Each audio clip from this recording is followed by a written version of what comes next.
তুমি আছো এইখানে কলেজে এবং তুমি পাইতেছো এইটা অথবা এইগুলা। তো তার জন্য তোমাকে এই স্টেপ গুলো ফলো করতে হবে। এগুলো যদি তুমি ফলো করো তাহলে তুমি বাংলাদেশের যে কোনো ইউনিভার্সিটিতে চান্স পাওয়ার জন্য কেপেবল হবা। তো এই ক্যাপাবিলিটিস গুলা কি সেগুলো আমি এখানে ব্রিফলি নোট করছি।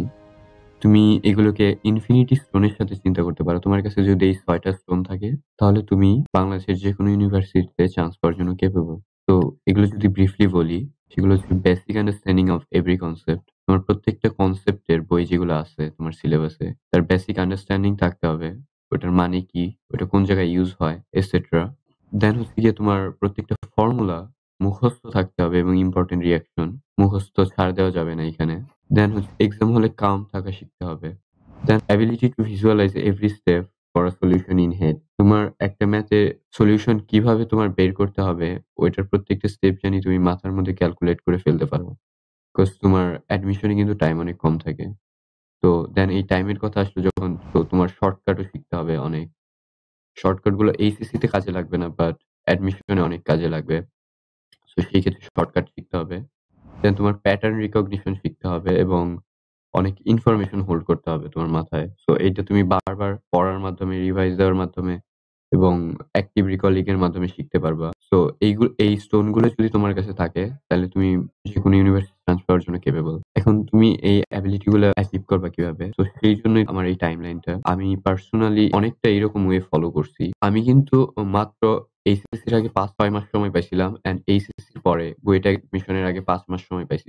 এই সময়ের মধ্যে আমি এই জিনিসটা কভার করছিলাম। সো এবং আমি কিন্তু খুব একটা ভালো স্টুডেন্ট ছিলাম না। আমার জেএসসি তে মার্ক আসছিল এ প্লাস আসে নাই। এসএসসি তে আমি চ্যালেঞ্জ করে এ প্লাস আনছিলাম। সো বুঝতেই পারতেছো যদি তোমরাও ট্রাই করো, তোমরা এটা পারবা। বাট অবভিয়াসলি তোমাদের এফোর্ট দিতে হবে এটা করার জন্য। তো এখন আসি এইচএসসির আগে তুমি কিভাবে করবা? এইচএসসির আগে কিন্তু তোমার অ্যাডমিশনের বেসিক বিল্ডিংটা হয়ে যায়। সো অনেকটা ডিসাইড হয়ে যায় তুমি অ্যাডমিশনে কিরকম করবা। আর অবভিয়াসলি তোমার বুয়েটে এক্সাম দেওয়ার জন্য এইচএসসি তে 90% প্লাস মার্ক থাকতে হবে। এট লিস্ট আমরা সেটা সিকিউর করব। সো এইজন্য তোমার সব জিনিসগুলো কভার করতে হবে। আমি এখানে মেইনলি ফিজিক্স, কেমিস্ট্রি এবং ম্যাথ নিয়ে কথা বলব এবং বাকিগুলো তোমরা নিজেদের মতো করে নিবা। কারণ ওইগুলা একেকজনের পড়ার স্টাইল একেক রকম। তো ফিজিক্স এর ক্ষেত্রে তুমি কি পড়বা? সো ১ম এই তোমার বেসিক পড়তে হবে। বেসিক এর জন্য তোমার ক্লাস করবা। তুমি এটা অফলাইন পার্সোনাল টিচারের কাছে ক্লাস করতে পারো। সো ক্লাস করে কনসেপ্ট গুলো ভালোমতো বুঝতে হবে। দেন হচ্ছে গিয়ে তোমার নোট নিতে হবে। এই নোটটা কিন্তু তুমি ক্লাসের টিচারের কথা শুনে যে নিচ্ছ ওইটা না। তোমার আলাদা একটা কম্প্যাক্ট নোট বানাইতে হবে যেটা তুমি পরে রিভাইজ দিতে পারবা। নোট নিয়ে আমি মোটামুটি একটা আইডিয়া দেই। নোটে তোমার এই বেসিক এর জন্য নোটে তোমার থাকতে হবে হচ্ছে গিয়া ফর্মুলা থাকতে হবে। দেন কনসেপ্ট এর ডেসক্রিপশন থাকতে হবে। মুখস্থ করার জন্য কোনো শর্টকাট থাকো বা ছন্দ ইউজ করো, দেন ওগুলা রাখতে পারো। দেন তোমার এক্সেপশন থাকতে হবে। তোমার কিন্তু এক্সেপশন খুবই ইম্পোর্টেন্ট, কারণ বেশিরভাগ প্রশ্ন কিন্তু এক্সেপশন থেকে আসে। ট্র্যাডিশনাল কনসেপ্ট থেকে না এসে বেশিরভাগ কোয়েশ্চেন কিন্তু এক্সেপশন থেকে আসে। সো এক্সেপশন রাখতে পারো। তো এইখানে আমি এই অ্যারোটা দিয়ে বুঝাইছি কোন জিনিসগুলা বেশি ইম্পোর্টেন্ট তোমার নোটের জন্য। এটা হচ্ছে গিয়ে একটা ইয়ার্ন বল, সুতার বল। নোটে তোমার এই সুতার আকারটা থাকবে এবং এই জিনিসটা তোমার বইয়ে আছে এবং তুমি যেহেতু পড়ছো তো তোমার মাথায় সাবকনসিয়াস মেমোরিতে এটা আছে। তো নোটে তোমার এই সুতার মাথাটা রাখবা তুমি। তো যখন নোটে তুমি এই জিনিসটা দেখবা, তোমার এই বলটা তোমার রিকল করতে হবে। সো তুমি যখন এই জিনিসটা দেখে এই জিনিসটা রিকল করবা, ওইটা তোমার লং টার্ম মেমোরিতে সেট হয়ে যাবে এবং ওইটা তুমি ভুলবা না সহজে। এইটাই নোটের মেইন উদ্দেশ্য যে তুমি একটা থ্রেড দিয়ে রাখবা এবং ওই থ্রেডটা দেইখা কনসেপ্টটা তুমি রিকল করবা। তুমি জানি অল্প সময়ে রিভাইজ দিতে পারো। সো এইজন্য একটা কম্প্যাক্ট নোট বানাইতে হবে তোমার। কারণ তুমি রিভাইজ দেওয়ার জন্য কিন্তু পুরা বই পড়তে পারবা না এবং তোমার কনস্ট্যান্টলি রিভাইজ দিতে হবে। তো এই বেসিক এর পর টাইপ ওয়াইজ কোয়েশ্চেন সলভ করতে হবে। এটা বইয়ে থাকে ওইখান থেকে করতে পারো এবং তুমি গাইড থেকেও করতে পারো। অবভিয়াসলি শুধু বোর্ডে আসা কোয়েশ্চেন গুলাই করবা। বেশি করার দরকার নাই। কারণ আমাদের মেইন উদ্দেশ্য হচ্ছে গিয়া রেজাল্ট ভালো করা। জ্ঞান অর্জন তো আমাদের উদ্দেশ্য না। সো আমরা অবভিয়াসলি শুধু যেগুলা বোর্ডে আসে ওই টাইপ গুলাই করব। দেন হচ্ছে গিয়ে তুমি বই রিডিং করবা। বই রিডিংটা অ্যাকচুয়ালি অনেকে স্কিপ করে। বিকজ ভাবে আমি তো ক্লাস থেকে শিখে আসছি আবার বই রিডিং কেন করব? আসলে বই রিডিং এর উদ্দেশ্যটা হচ্ছে তুমি ডট কানেক্ট করবা। তুমি ক্লাসে যেগুলা শিখছো ওইগুলা বইয়ে পইড়া তুমি বুঝতে পারতেছো নাকি?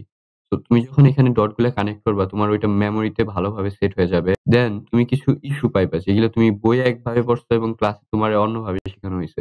সো ওইগুলা যখন তুমি ক্লিয়ার করবা ইস্যু গুলা, সো ওইগুলা তোমার কনসেপ্টটা ক্লিয়ার হয়ে যাবে।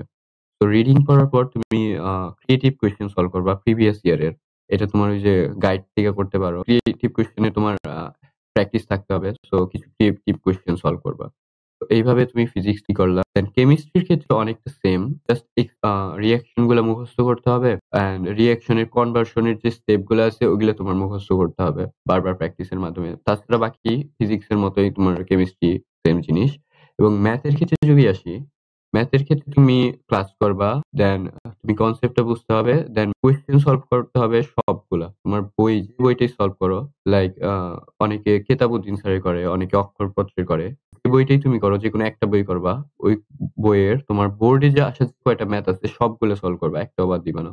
অ্যান্ড তোমার ম্যাথের ক্ষেত্রে নোটে প্রত্যেকটা টাইপের তোমার যে প্রত্যেকটা কনসেপ্ট আছে আলাদা টাইপের, ওই কনসেপ্টটা লিখবা এবং দেন ওই টাইপের একটা প্রবলেম তুমি কোয়েশ্চেন এবং সলিউশনটা ওই নোটের মধ্যে ওইটা রাখবা। জানি রিভাইজ দেওয়ার সময় তুমি ওই একটা টাইপ প্রত্যেকটা টাইপ একবার করে রিভাইজ হয়ে যায়। সো এইভাবে যদি তুমি পড়ো তাহলে তোমার কভার হয়ে যাবে ফিজিক্স, কেমিস্ট্রি, ম্যাথ।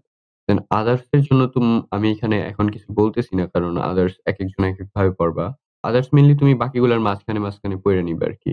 দেন হচ্ছে গিয়ে এইচএসসির আগে ১-২ মাস হাতে রাইখাই তোমার এই বাকিগুলো সলভ কিভাবে করবা ওই টাইমটা ম্যানেজ করে নিতে হবে। তো ওই ১-২ মাসে তুমি কি করবা?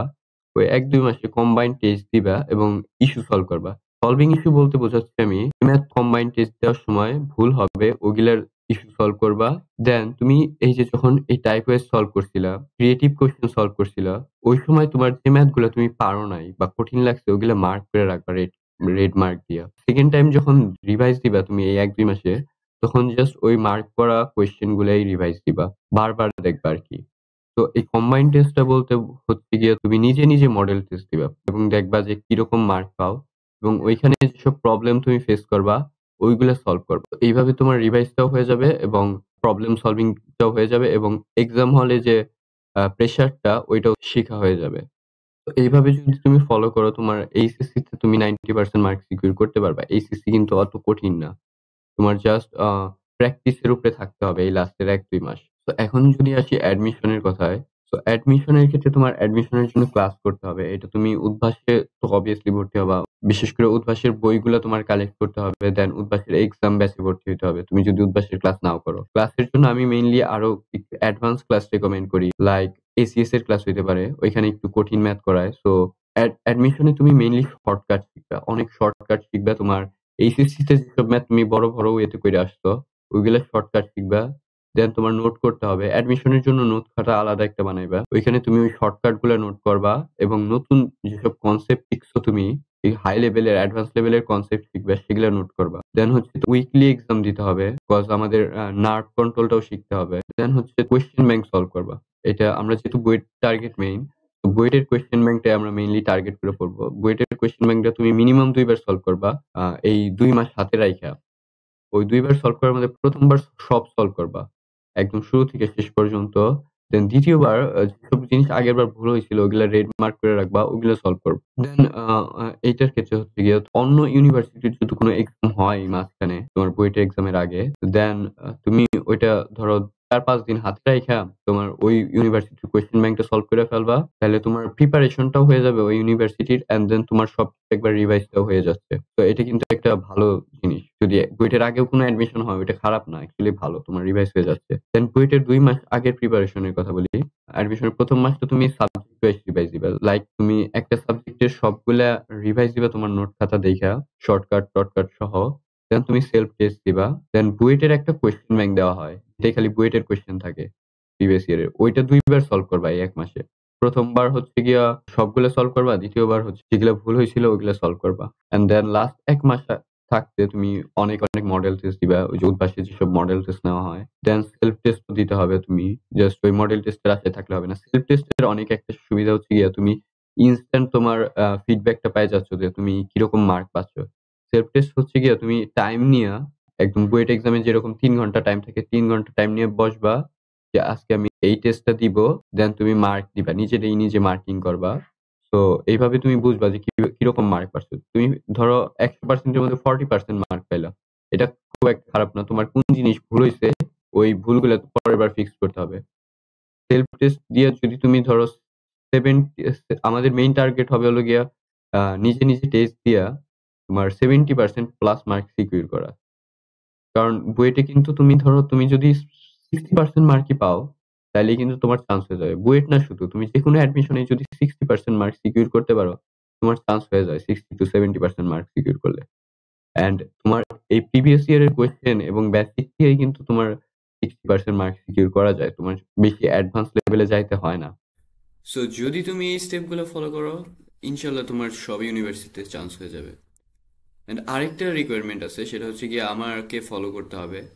আমার বেস্ট ফ্রেন্ডকে ফলো করে নাই, তো ওর চান্স হয় নাই, সো ইয়েস আমাকে ফলো করতে হবে, এটা একটা রিকোয়ারমেন্ট।